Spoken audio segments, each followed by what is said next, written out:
Kau selalu bersyukur. Naikkan ucapan syukur pada Tuhan baik. Bersorak terima kasih. Selalu dan selalu kau angkat hatiku. Kau membuatku berharga di matamu.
Kemurahan Tuhan selalu besar dalam kehidupan kita. Amin. Besarkan nama Tuhan.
adalah sahabat yang selalu ada di samping kita.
Tuhan, kata Bapak Gembala Senior, kesehatan itu juga mujizat dari Tuhan.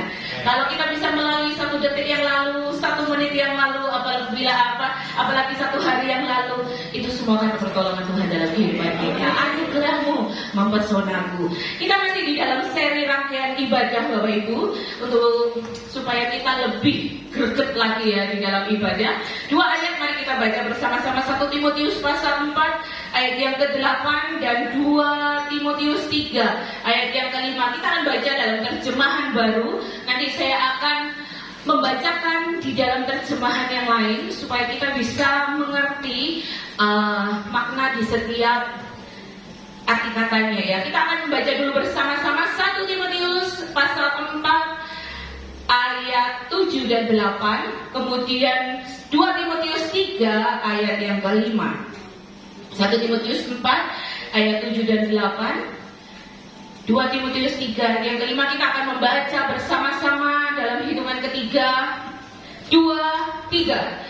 Tetapi jauhilah takhayul dan dongeng nenek-nenek tua, latihlah dirimu beribadah. 8. Latihan badani terbatas gunanya, tetapi ibadah itu berguna dalam segala hal karena mengandung janji, baik untuk hidup ini maupun untuk hidup yang akan datang. 2 Timotius pasal 3 ayat yang ke-5 kita akan baca kembali bersama-sama. Hitungan ketiga kita akan mulai baca ya. 2, 3. Secara lahiriah mereka menjalankan ibadah mereka, tetapi pada hakikatnya mereka memungkiri kekuatannya. Jauhilah mereka itu. Nah, kita dalam rangkaian tentang ibadah ini, di awal bulan saya menyampaikan bahwa ibadah itu penghormatan kepada Tuhan. Jadi di dalam sebuah ibadah harus fokus utuh. Kemudian persiapan supaya kita ketika datang beribadah itu enak, gak kepikiran kompor belum mati, pintu belum dikunci, masak nasi, gak kepikiran seperti itu. Harus persiapan dengan matang. Kalau yang butuh air minum, yang sebelum ibadah sarapan memuji Tuhan itu butuh energi Bapak Ibu, butuh semangat. Wah, kalau belum sarapan terus kemudian luwe gitu ya, luwe. Yang minggu kedua Bapak Samuel Talahatu menyampaikan bahwa ibadah itu adalah korban hidup kita. Hidup kita dikorbankan kepada Tuhan, dipersembahkan kepada Tuhan, dikhususkan kepada Tuhan supaya menjadi persembahan yang hidup. Minggu yang lalu, karena Allah yang kita sembah, Allah yang besar, kerajaannya atas segala zaman, kekuatannya yang luar biasa, kita datang dengan takut dan hormat. Ajak gitu ya, ditutup dengan kata-kata ini. Ibadah itu untuk konsisten, gak boleh bolong-bolong, gak boleh oh ya minggu ini datang, minggu depan saya kesel aku tiap minggu ibadah, cuti dulu lah untuk ibadah gitu ya. Kalau Tuhan bilang nafasmu cuti dulu itu 1 menit aja, kamu gak boleh, gak ada udara di dunia ini lah, harus cuti. Pagi hari ini kita akan belajar faedah ibadah, tantangan dan solusinya. Itu ya, faedah ibadah. Yang pertama 1 Timotius pasal 4 ayat yang ke-8 tadi, saya akan membacakan Bapak Ibu di dalam terjemahan sederhana Indonesia versi 3. Ya, dalam terjemahan sederhana Indonesia dituliskan seperti ini. Ayat yang ke-8 dari 1 Timotius 4 ayat yang ke-8. Bapak Ibu yang punya handphone bisa menginstal ya beberapa terjemahan itu. Ayat yang ke-8 dituliskan seperti ini: dibandingkan latihan jasmani yang terbatas gunanya, manfaat latihan rohani tidaklah terbatas, karena hal itu membawa berkat baik untuk hidup yang sekarang maupun yang akan datang. Latihan rohani adalah dengan menjalankan hidup yang semakin berkenan di mata Allah. Bukan berarti latihan jasmani itu tidak penting. Penting Bapak Ibu ya, untuk kesehatan kita supaya metabolismenya lancar.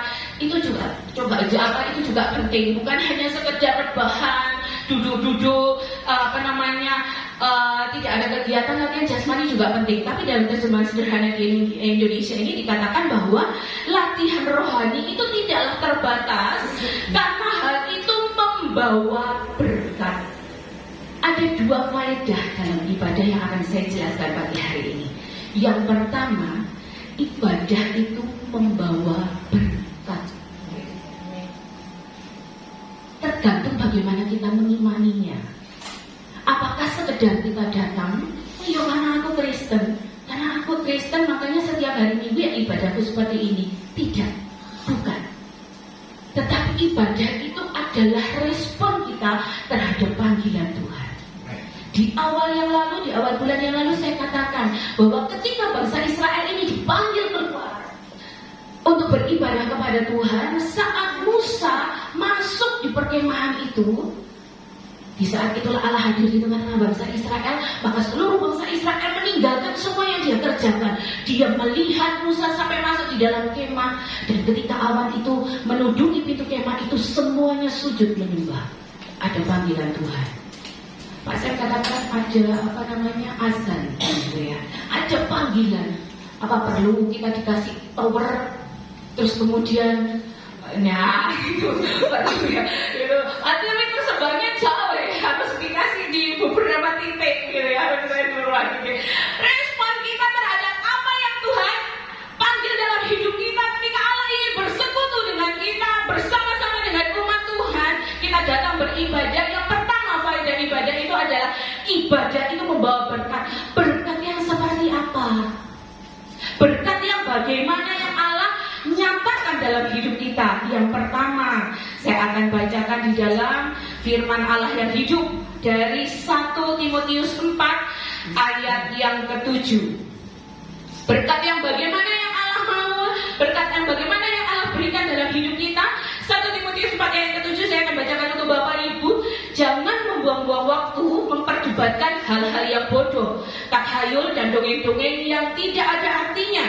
Pergunakanlah waktu dan tenagamu untuk melatih diri supaya engkau tetap sehat secara rohani. Hal yang pertama, berkat ibadah itu mendatangkan berkat-berkat yang bagaimana? Tetap sehat secara rohani. Gitu ya. Itu di dalam kehidupan kita ini ada beberapa elemen yang tidak boleh ditinggalkan satu dengan yang lainnya. Ada fisik, ada emosional, ada mental, ada saya lupa satunya ya. Tapi yang satunya adalah tentang spiritual, tentang kerohanian. Nah, itu harus balance. Itu harus seimbang. Nah, berkat yang bagaimana yang Allah mau? Tetap sehat secara rohani. Wah, ini yang susah ya. Kalau sakit fisik, kita ke dokter, antri di poli, atau kita ke dokter spesialis, cek laboratorium, CT scan, MRI, apalagi ya macam-macam, rekam jantung, bisa diketahui penyakitnya. Dikasih obat, kita pulang tebus obat, minum obat.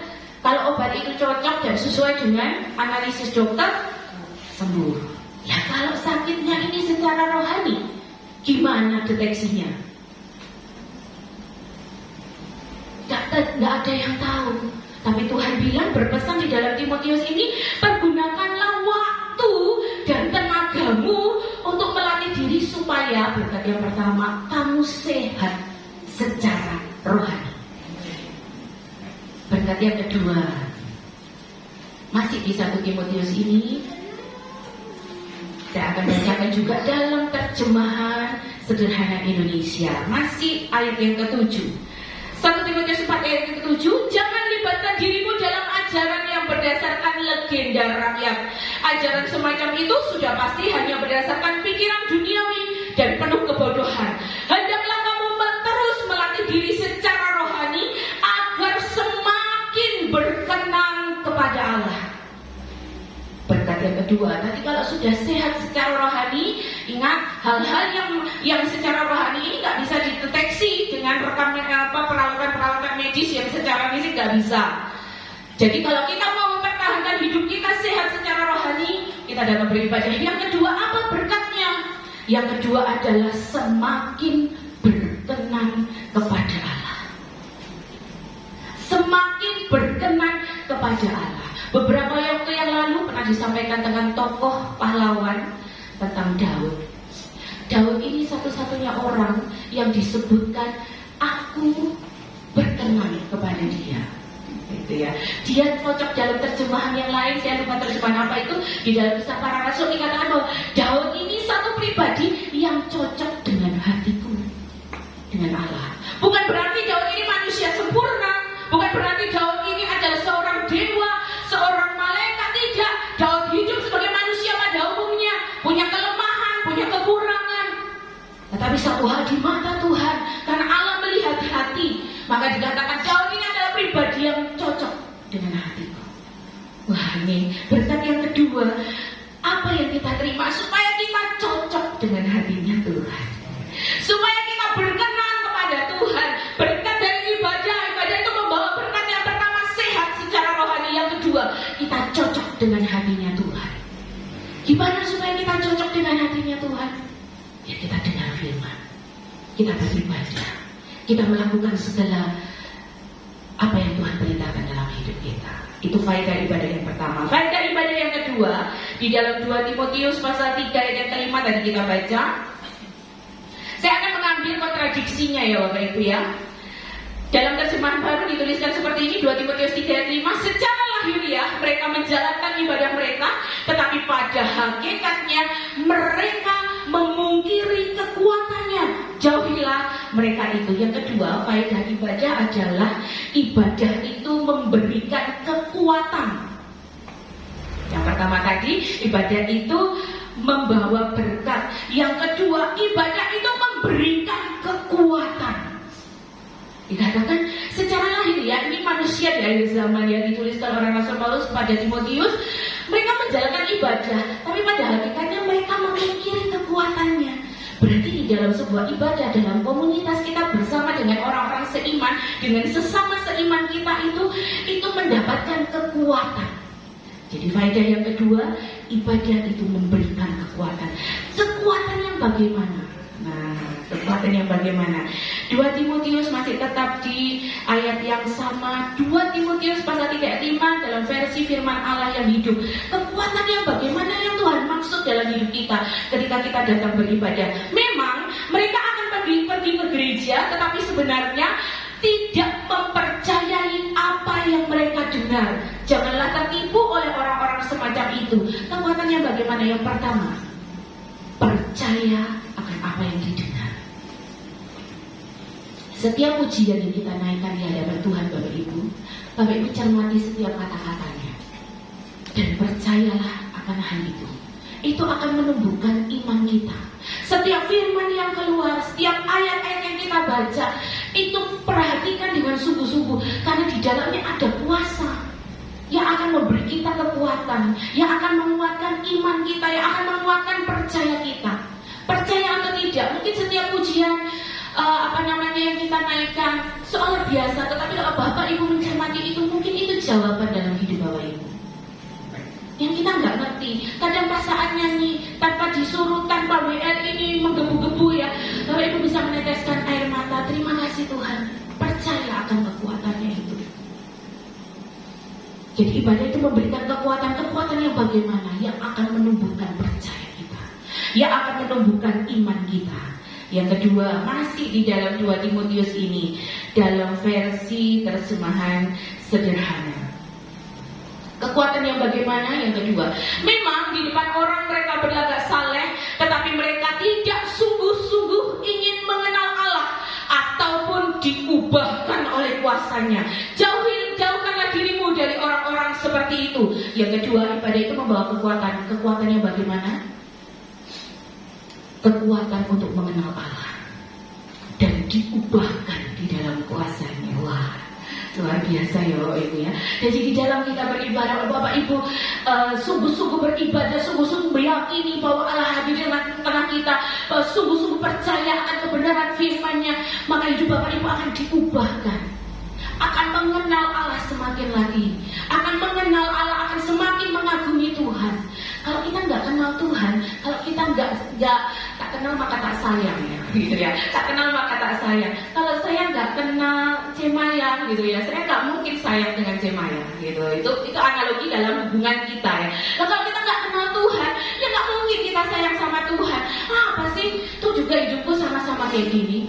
Daniel 11 ayat yang ke 32 di sana dituliskan seperti ini.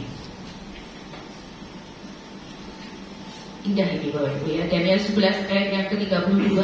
Dan orang-orang yang berlaku fasik terhadap perjanjian akan dibujuknya sampai murtad dengan kata-kata licin. Perhatikan kalimat ini. Tetapi umat yang mengenal Allahnya akan tetap kuat dan bertindak.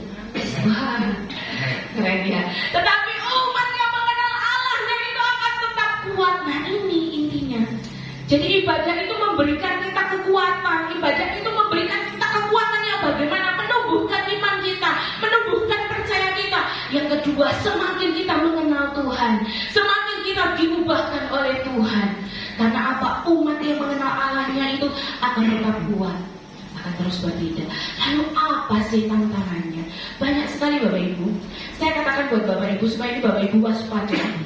Saat kita ingin sungguh-sungguh kepada Tuhan, saat kita ingin lebih baik mendekat kepada Tuhan, saat hidup kita ini pengen lebih baik kepada Tuhan, ingat, ada satu oknum yang gak suka, yang selalu mencari celah dalam hidup kita untuk mengobrak-abrik hidup kita. Itu kita harus waspadai. Nah, saya katakan ya, saat kita ingin dekat dengan Tuhan, saat kita ingin sungguh-sungguh kepada Tuhan, perhatikan, ingat, ada satu oknum yang terkadang gak suka. Dia pasti akan mengobrak-abrik hidup kita yang membuat kita semakin jauh. Lalu gitu ya, aku jauh aja dari Tuhan. Mana kuat? Kalau kita jauh dari Tuhan, siapa kita? Allah menciptakan kita dari debu tanah, Allah tinggal setir, buyar, ambiar gitu ya. Kalau kita nggak dekat dengan Tuhan, ada satu. Saya katakan di sini, mungkin Bapak masih ingat ya waktu kunjung saya ke Gajah Karya. Nah, saya akan cerita beberapa dulu ya Bapak Ibu ya. Pada waktu itu saya kami masih tinggal di Tangerang. Pak Bagio ini mengundang saya untuk pelayanan di persekutuan karyawan hari Jumat.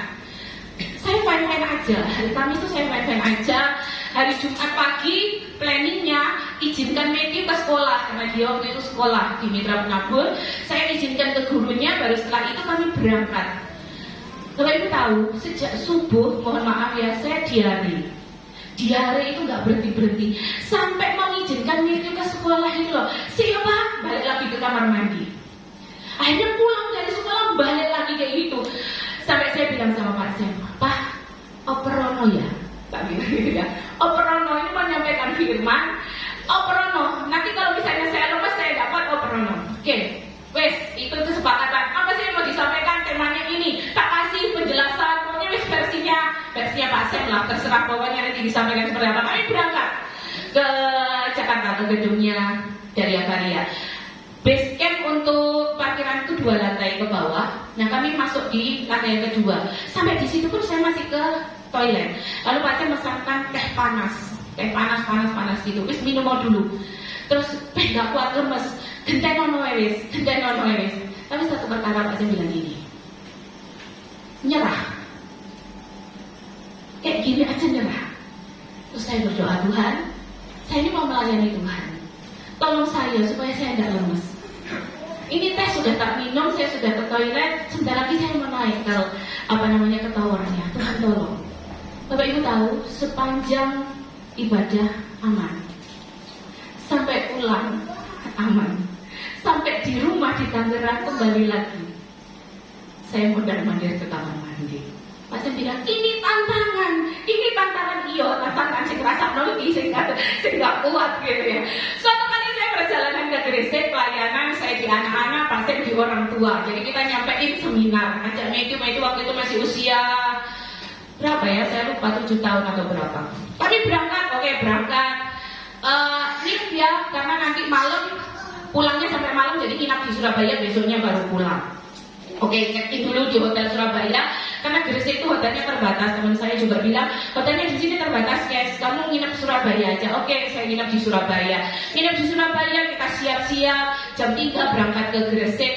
Baik, Matthew tak bawain baju ganti, saya juga bawa snack, bawa apa ya buat Matthew nanti.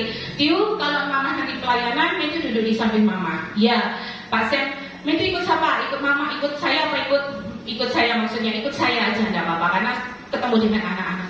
Bapak Ibu tahu, sejak masuk gerbang, itu kami pelayanan di Yayasan GKI, di Yayasan Gereja GKI, maksudnya sekolah, mereka ada sekolah. Sejak masuk gerbang di gereja itu, apa yang terjadi kan ini Matthew? dia muntah-muntah gak karu-karuan. Oke, baju satu sudah diganti gitu ya. Miss Hetyu, sampai tak bawain, saya bawa yang namanya Lactobay itu untuk menolong Hetyu. Padahal gak ada persiapan, hanya bawa obat-obat aja. Kemudian pas sampai di tempat ruang guru, dia muntah lagi. 2 baju sudah ambiar gitu ya. Dia mama gak bawa banyak baju. Nanti kalau Hetyu berasa mau mual, bilang ya, iya. Sebelum pelayanan ke kamar mandi dia muntah lagi. Waduh, ini piye ini?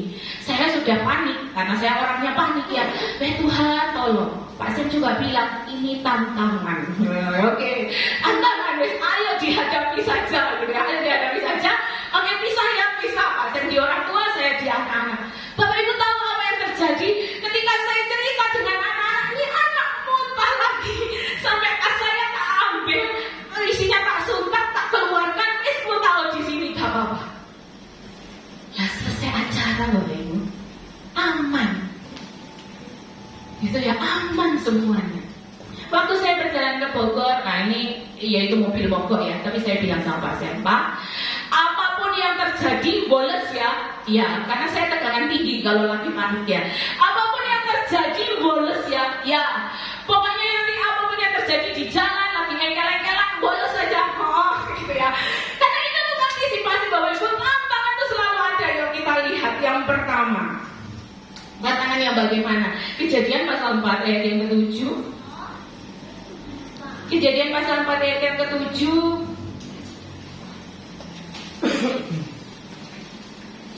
Ini tentang Kain dan Habil. Saya ambil contoh tentang bersaudara-bersaudara pagi hari ini, tantangan yang mereka hadapi ya. Saya akan bacakan mulai ayat yang ke-4 dalam terjemahan sederhana Indonesia. Habil juga mengambil beberapa ekor anak domba yang sulung dari kawanan ternaknya, lalu mempersembahkan bagian-bagian terbaik dari daging itu. Domba-domba itu kepada Tuhan. Tuhan senang kepada Habil dan persembahannya, tetapi tidak kepada Kain dan persembahannya, karena itu Kain sangat sakit hati dan mukanya kelihatan masam. Maka Tuhan berkata kepada Kain, tidak usah marah, janganlah mukamu masam. Ayat 7. Kalau kamu melakukan yang benar, tentu aku akan menerima persembahan-persembahanmu. Tetapi kalau kamu terus melakukan yang tidak benar, kuasa dosa yang bagaikan binatang buas sudah siap menerkam dan menguasaimu. Kamu harus mampu mengalahkannya. Bapak Ibu, tantangan yang pertama adalah dari dalam diri kita sendiri. Saat kita, tadi saya katakan, saat kita ingin berbuat baik, saat kita ingin menjadi lebih baik lagi, saat kita ingin lebih dekat kepada Tuhan, ada satu oknum yang tidak suka dengan kita. Yang pertama, ini tantangan dari dalam diri kita. Hati dan pikiran kita akan diobrak-abrik oleh si jahat. Hati dan pikiran kita ini pasti akan menjadi, yaitu Pak Sen bilang ya, medan peperangan terbesar oleh si jahat. Dibuat kecewa lah, dibuat sakit hati lah, dibuat iri, dibuat marah, dibuat overthinking yang berlebihan. Karena apa? Karena kalau kita buka celah sedikit aja, kuasa jahat itu akan mengobrak-abrik hati kita. Kain dan Habil sama-sama mempersembahkan korban di hadapan Tuhan. Bukan karena asapnya Habil yang lurus, asapnya Kain yang miring gitu ya. Itu kan cerita setelah minggu seringkali. Iya, karena Tuhan menerima persembahannya Habil karena asapnya dia lurus, kalau Kain dia miring, tidak. Tapi karena hati mereka, karena hati Kain dan Habil ini yang berbeda. Tuhan bilang, kalau kamu melakukan yang benar, aku akan menerima persembahan-persembahanmu. Tapi kalau kamu melakukan sesuatu yang salah, ingat, dalam terjemahan baru, dalam terjemahan bahasa Indonesia dikatakan, dosa itu sudah mengintip di pintu hatimu. Dosa di sini menggunakan kata ganti orang. Sudah mengintip di pintu hatimu dan siap untuk menerkam. Nah, di sini dikatakan bagaikan binatang buas yang sudah siap menerkam hidupmu. Kamu harus mengendalikan itu. Kamu harus dapat mengalahkan. Hal pertama, tantangan kita adalah hati kita, pikiran kita. Olehnya kenapa ketika sebelum ibadah kita harus persiapan, semuanya dipersiapkan, baik secara fisik, secara mental, secara emosional kita, bahkan secara kehidupan rohani kita dipersiapkan. Supaya apa? Ketika ada hal-hal di sekitar kita yang mengganggu, ketika ada tantangan-tantangan yang ingin mengobrak-abrik hati kita tidak buka celah untuk itu. kita tidak buka celah untuk itu. Itu tantangan kita yang pertama. Jaga hati kita. Karena si jahat itu pasti akan mengobrak-abrik hidup kita. Si jahat itu pasti akan mengobrak-abrik pikiran kita. Iya toh, kamu ngapain sih berbuat baik? Iya sih, kamu harus balas dia. Iya, kamu lihat itu gak seneng toh. Iya, memang menjadikan hati-hati. Sebagaimana kali ini, kuasa dosa yang bagikan binatang buas itu akan memporak-porandakan hati kita. Yang kedua, Lukas pasal 10. Dalam terjemahan firman Allah yang hidup, Lukas pasal yang ke-10 ayat yang ke-40, saya bacakan untuk Bapak Ibu. Lukas 10 ayat 40, kembali lagi ya. Dua bersaudara. Kalau ini 3 sih sebetulnya, tapi karena perempuannya berdua, saya bandingkan dua saudara ini. Ayat yang ke-40 dari Lukas pasal 10, firman Allah yang hidup, saya akan bacakan untuk Bapak Ibu. Tetapi Marta sibuk sekali menyiapkan hidangan istimewa. Ia datang kepada Yesus dan berkata, "Guru, pantaskah saudara saya duduk saja di sini, sedangkan saya sibuk bekerja seorang diri? Suruhlah dia membantu saya." Tantangan yang kedua, saat kita ingin menjadi lebih baik, saat kita ingin datang kepada Tuhan, saat kita ingin datang melayani Tuhan, tantangan yang kedua adalah apa? Bukan Tuhan. Si jahat itu membuat hidup kita ini sibuk dengan perkara-perkara yang gak penting. Hati-hati Bapak Ibu. Saat kita sudah mulai, aku gak datang ke gereja, aku gak ibadah, karena jualanku gak bisa ditinggal, karena aku lelah, karena harus menyediakan pesanan, karena harus menjuali pelanggan, karena sibuk ini, sibuk itu. Hati-hati. Kadang iblis bukan mengobrak-abrik hati kita, tapi iblis mengobrak-abrik lingkungan di sekitar kita yang membuat kita ini sibuk. Tadi di awal saya jelaskan, ketika Musa masuk ke kemah pertemuan, apa yang dilakukan bangsa Israel? Apapun yang mereka lakukan ditinggal. Dan mereka melihat sampai Musa ini masuk ke kemah itu, mereka sujud menyembah. Mungkin lagi ada yang ngadon roti, mungkin ada yang lagi makanin ternak, mungkin ada yang lagi membuat patung, yang ada lagi memahat, ada ngasak, ada apapun yang mereka lakukan, membuat perintilan-perintilan, membuat kain menenun dan lain sebagainya yang dilakukan oleh bangsa Israel pada waktu itu. Tetapi mereka meninggalkan semuanya dan mereka melihat hamba Allah ini atau abdi Allah ini masuk ke kemah itu. Hati-hati. Saat kita mau membuat hidup kita lebih baik, lebih dekat kepada Tuhan, iblis terkadang membuat sekitar kita itu sibuk. Jangan sampai kita termakan. Saya tertarik dengan kisah pedagang-pedagang gitu ya. Terkadang saya tanya, daganganmu rame, kok gak ditambah itu? Enggak mbak, cukup sehari itu segini. Kalau tak tambahi, kok tadinya nggak laku. Kok tadinya nggak laku? Ini mereka punya konsep begitu. Satu hari ya sak panci aja cukup, nggak serakah. Lebih dari itu nanti takutnya nggak laku Bapak Ibu. Saat kita datang kepada Tuhan, saat kita beribadah kepada Tuhan, mengkhususkan waktu buat Tuhan, tinggal semua dulu. Sudah punya prioritas, apa yang harus diselesaikan dulu dan apa yang harus diselesaikan nanti. Aku tak ibadah sih. Warna hidup kita harus kelihatan. Aku tak ibadah sih 1 jam aja, 1 jam setengah paling lama. Setelah itu nanti kita baru ketemu. Berani enggak? Jangan kita disibukkan Tuhan. Pantaskah saudara saya itu duduk saja di situ, sedangkan saya sibuk seorang diri. Jangan sampai kesibukan kita sehari-hari itu memakan waktu kita dengan Tuhan. Sibuk pagi-pagi sudah harus berangkat sekolah, sibuk karena sekolah, karena les dan lain sebagainya. Aku capek, besok aku gak ibadah. Hati-hati. Apa yang menjadi pola kita itu akan terbawa nanti ke depan. Sediakan waktu untuk Tuhan. Olehnya, boleh ada kegiatan, boleh, saya tidak melarang. Bahkan ketika misalnya ada pawai dan lain sebagainya pun, kalau memang saya bisa, saya ikut hadir.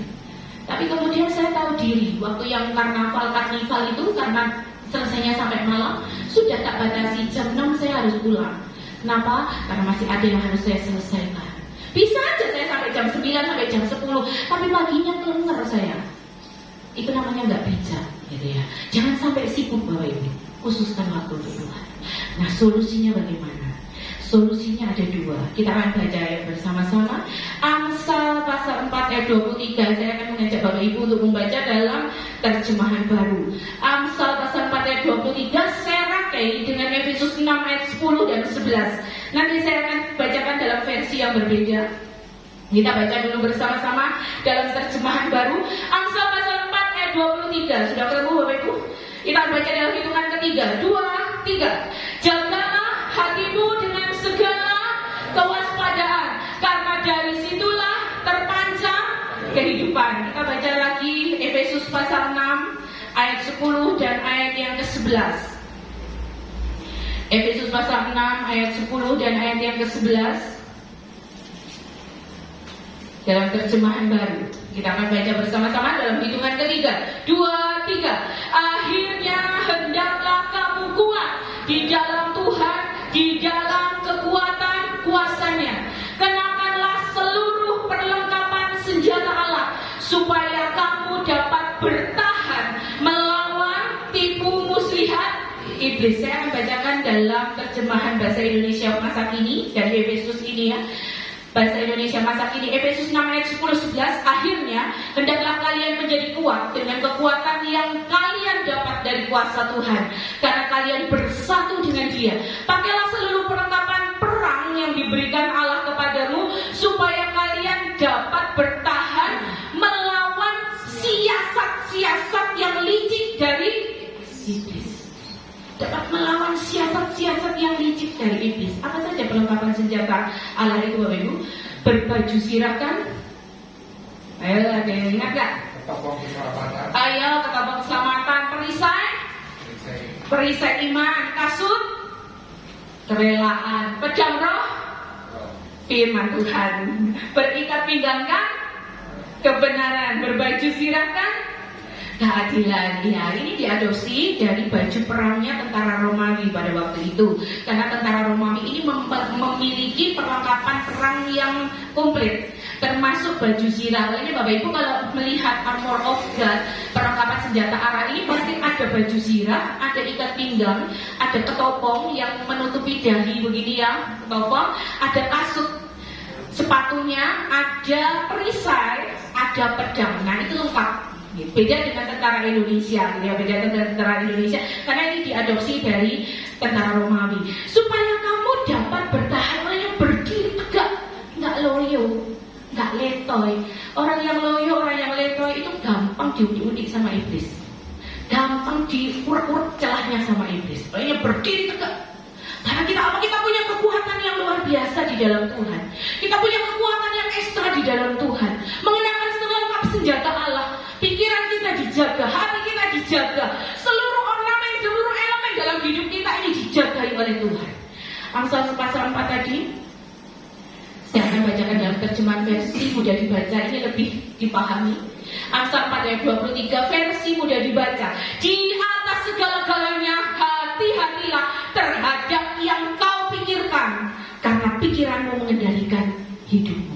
Wah, ini yang akhir-akhir sekarang selalu di-up oleh para psikolog-psikolog gitu ya, oleh para psikolog-psikolog. Hati-hati yang kamu pikirkan, karena apa yang kamu pikirkan tuh bisa jadi kenyataan loh gitu.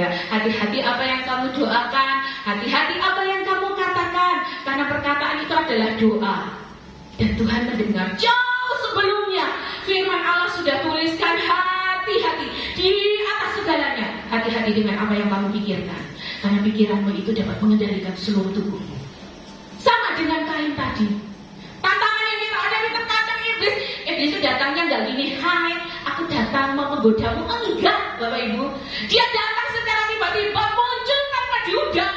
Kalau kita nggak siap sedia, kita nggak berdiri tegak, kita nggak mengenakan selengkap senjata Allah, kita nggak berjaga-jaga, dia itu akan mengaum-ngaum di sekitar kita. Tapi bentuknya si jahat sekarang bukan mengaum-ngaum, bentuknya manis gitu ya, bentuknya manis. Olehnya hati-hati dengan segala sesuatu yang manis, bisa mengakibatkan diabetes dan juga bisa mengakibatkan hal-hal yang merusak kehidupan kita.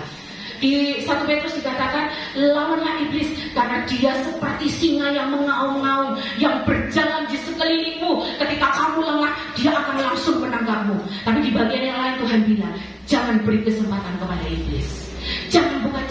iblis, Bapak Ibu. Kalau kita mau lebih baik, kita lebih sungguh-sungguh mengenal Tuhan, kita harus waspada, jaga pikiran kita. Bagaimana cara kita menjaga pikiran kita? Mazmur 119 ayat 9 sampai 11. Aku menjagai hatiku dengan firman-Mu. Aku menjaga hidupmu dengan firman. Dengan apa seorang muda dapat mempertahankan kelakuan yang bersih? Dengan menjaganya sesuai dengan firman Tuhan. Hanya kenapa kita baca firman Tuhan setiap hari? Berat mungkin.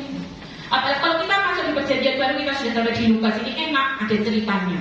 Gitu ya, ada ceritanya, bercerita.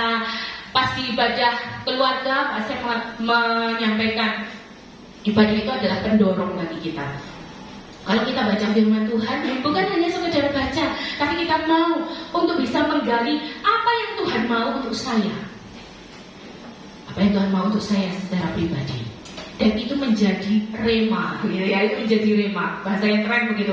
Itu menjadi apa ya, rema itu menjadi sesuatu yang kita dengungkan sepanjang hari, yang membekas dalam hidup kita. Lalu apa yang Tuhan mau supaya kita lakukan untuk orang lain? Nah, ketika kita membaca firman Tuhan itu sajalah, dua aja. Apa yang Tuhan mau untuk kita lakukan, dan apa yang Tuhan mau untuk kita lakukan untuk orang lain. Jadi ketika kita membaca firman, bukan hanya sekedar membaca, baca Lukas pasal 2, laporan, oke selesai, enggak. Gitu ya. Tapi kita membaca pelan. Apa yang Tuhan mau untuk saya lakukan?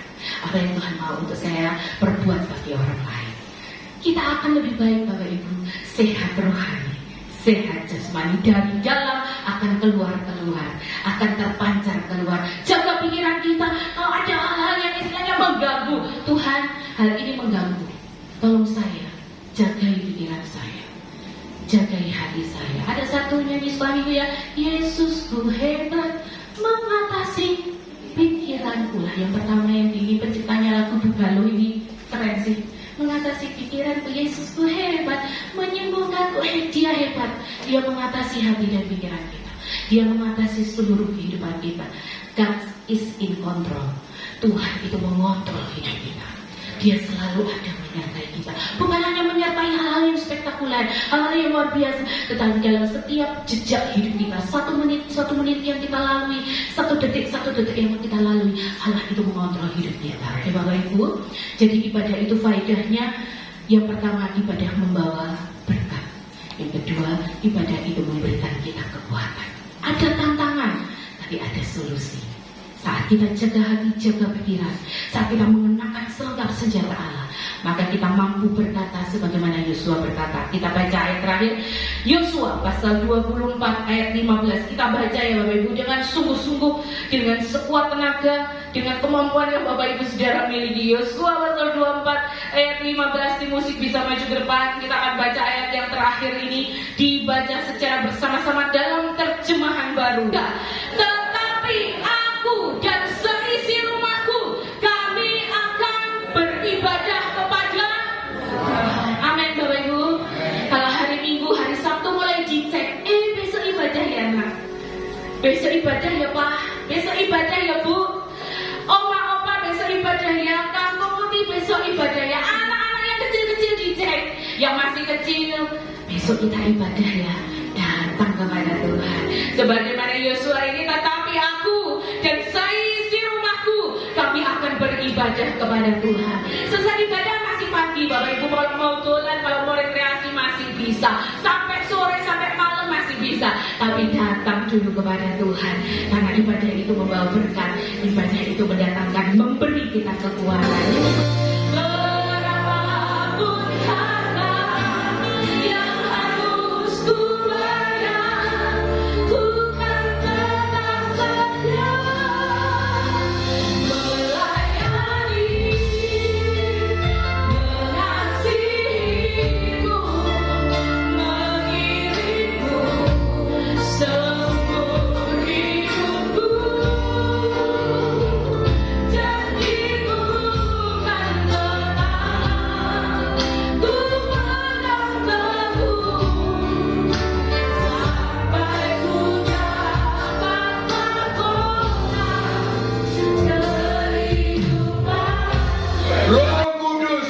menopang kami, Roh Kudus yang mencerai hati kami, Roh Kudus yang menuntun hati kami. Bersyukur dan bersyukur, ditolong oleh Tuhan Yesus, hatinya tetap setia kepada Tuhan. Sampai mahkota kehidupan menjadi bagian kami. Sampai titik darah penghabisan, hanya Tuhan Yesus dan Yesus saja. Terpujilah Tuhan, diberkati semuanya dalam nama Tuhan Yesus Kristus. Haleluya. Semua berkata amin.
Terimalah berkat dari Tuhan, kasih karunia yang berlimpah-limpah dari Allah Bapa di surga, kasih dan sayang penyertaan dari Allah Anak Tuhan Yesus Kristus, kekuatan yang hebat, semangat, damai sejahtera, sukacita yang dikerjakan oleh Allah Roh Kudus, kiranya melimpah dalam kehidupan kami semua. Pulanglah dan terimalah berkat Tuhan ini di dalam nama Tuhan Yesus Kristus.